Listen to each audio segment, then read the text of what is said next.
Ever find yourself staring at a room full of expectant faces, heart pounding, palms sweating? Yeah. We've all been there, right? Absolutely. Public speaking. It's a thrill, it's a challenge. It's terrifying. And today we are diving deep into some seriously smart strategies to help you absolutely own that stage. Love it. No more deer in the headlights. Right. Confidence, clarity. Connection. We're covering it all. So our deep dive today comes from a whole bunch of resources, all focused on this one goal: how to become a public speaking powerhouse. Right to the good stuff. And one thing they all agree on: practice. Of course. It's fundamental. But not just any practice. Definitely not. We're talking about deliberate practice. Okay, so break that down for me. What makes it deliberate? Think of it like this. Imagine an athlete just, casually jogging around a track. Okay, getting some exercise, sure. Now, picture that same athlete, but they're working with a coach, breaking down each stride, analyzing every movement. Focused, intentional. Exactly. Deliberate practice is about identifying those areas where you can improve and then going after them. So it's not just about running through your speech a million times. No, it's about making those repetitions count.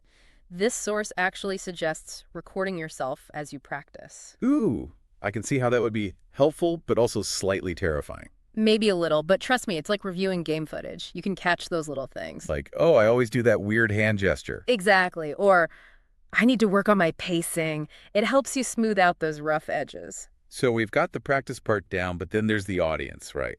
Ah, yes. Your people. This source actually talks about really knowing your audience, and it makes me think of something you do really well. What's that? It's like you wouldn't give the same birthday present to your quiet, introverted friend that you'd give to, say, your super energetic niece, right? Totally. You got to know who you're talking to. Exactly. Public speaking is the same way. It's about understanding their interests, their level of knowledge, what they might be expecting from you. So it's not just about knowing their demographics, like their age or profession, but it's deeper than that. Way deeper. It's about empathy.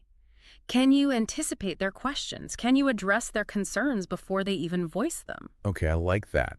Now, speaking of connecting with your audience, how do we make sure our message actually lands? Clarity, my friend. Music to my ears. Because honestly, I've sat through some presentations where I'm just overwhelmed with information. It happens, but this source breaks it down beautifully. Think of your speech as a roadmap. You're taking your audience on a journey. I like that visual. And every good roadmap needs clear signposts along the way. Strong transitions are key. Okay, so we're guiding them through it. Exactly. And remember, clarity also means ditching the jargon. Unless you're speaking at a conference of astrophysicists, keep the language accessible. So true. And what about keeping people engaged? Because let's be real, even with the best content, it's easy for minds to wander. Right. But this source, it really challenges us to rethink how we see our audience. Oh, how so? It's not about seeing them as passive listeners, just, absorbing information. We want them to be active participants in the conversation. Love that. So what are some ways we can actually do that? Because I know for me, even just making eye contact with someone in the audience creates a connection. Absolutely. Eye contact is huge. It shows you're present, you're engaged with them. And it makes people feel seen, you know? Exactly. Also, think about incorporating rhetorical questions. Get people thinking, get them involved. It's like you're inviting them to have a mini conversation with themselves about your topic. Exactly. And, sometimes a well-placed anecdote, a little humor, it can go a long way. Oh, totally. I once saw a speaker who told this hilarious story about his dog, and it was completely unrelated to his topic, but it just made him so relatable. Right. It breaks down those walls. Suddenly, you're not just a speaker on a stage. You're a real person sharing something with them. Totally. Now, before we wrap this up, we've got to talk about the elephant in the room.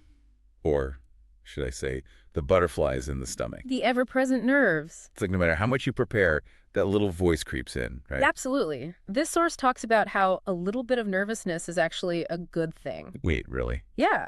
It means you care, It's your body's way of saying, hey, this is important. Okay, I can see that. Mm. But how do we keep those butterflies from turning into a full-on frenzy? Well, this source emphasizes something really simple but super effective. Breathing. Taking a deep breath. It sounds so basic, but it really works. When you focus on your breath, you calm down your nervous system. It centers you. Exactly. Find what works for you, whether it's deep breathing exercises, power posing, or even listening to your favorite music beforehand. Find your ritual, your routine. Exactly. So much good stuff here. I know, right? Okay, so to recap, Yeah. practice deliberately, know your audience like they're your best friends. Clarity and structure are your new best friends. Engage, engage, engage. And don't let those nerves get the best of you. Find what calms you, what centers you. You've got this. Now, for all you amazing listeners out there, we want to hear from you. What's one public speaking tip that's really resonated with you?